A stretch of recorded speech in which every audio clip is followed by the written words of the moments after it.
السلام عليكم، يا رب تكونوا بخير. تعالوا النهارده هنعمل سمكه حلوه قوي، سمكه بحر، وهي سمكه البغبغان. بجد حلوه جدا مميزه، وبقت كمان ارخص كتير كتير من سمك البوري والسمك والانواع الكتير اللي احنا متعودين عليها. وبجد ما بقتش حلوه، ما بقتش تعجبني، كلها اساسا مزارع، على الاقل ده بحر.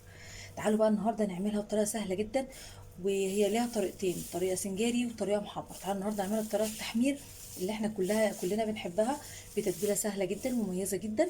يلا بينا نبدا الفيديو، بس قبل ما نبدا فضل ناس امرا ما تنسوش سبسكرايب. يلا بينا نبدا ونقول بسم الله.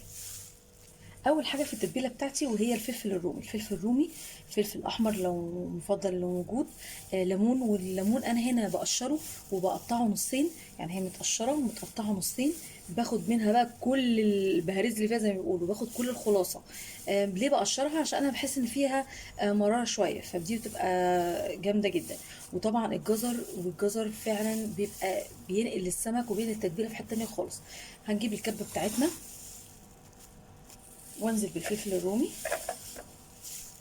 والفلفل الاحمر والجزر طبعا، والليمون اللي احنا اتفقنا قشرناه وشلت كل البذر اللي جوه. وطبعا التوم، وده مفيش غنى عنه في السمك. وطبعا التتبيله دي بتبقى موجوده معايا عادي خالص، ان انا اقدر ان انا لو فاض منها بشيلها في برطمان نظيف في التلاجة، ميجراش اي حاجه للتتبيله اللي بعد كده. عندي 3 توابل اساسيه في السمك: الكزبره، الكزبره دي من الحاجات الاساسيه في السمك،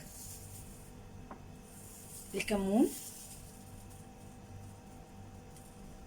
شويه محترمين كده بحب طعمه، طبعا الملح. هضرب كل ده مع بعض، وقبل ما ننسى معلقه خل كبيره، بتفرق جدا في الطعم برضو، اللي مجربهاش يجربها. هبدا دلوقتي ضرب مع بعض.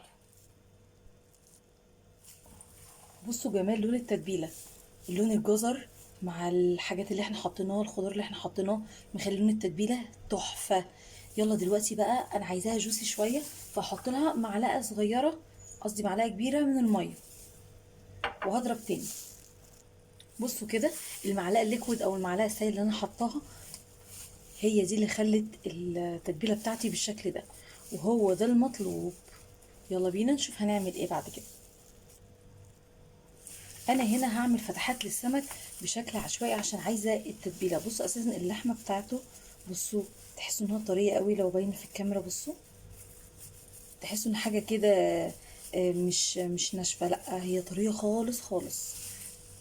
فهفتح فتحه صغيره خالص كده عشان دي سمكه صغيره. على فكره في انواع كتير من السمك ده، واشكال والوان، الوان كتير فعلا. يعني في بيبقى اخضر كده سبحان الله، فعلا ما ينفعش تقولي على السمكه دي غير سبحان الله.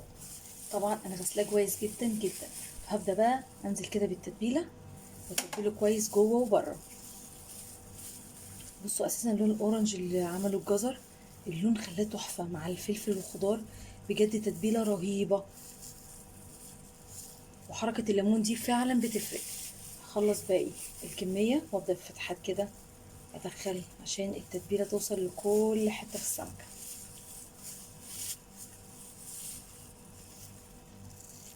هبدا بقى في التتبيله القمر اللي هتغلف كل السمك الجميل ده. طبعا هننزل بالدقيق، وانزل عليهم بنص كوبايه من النشا. مش قادره اقول لكم بيفرق ازاي في البريدنج للسمكه.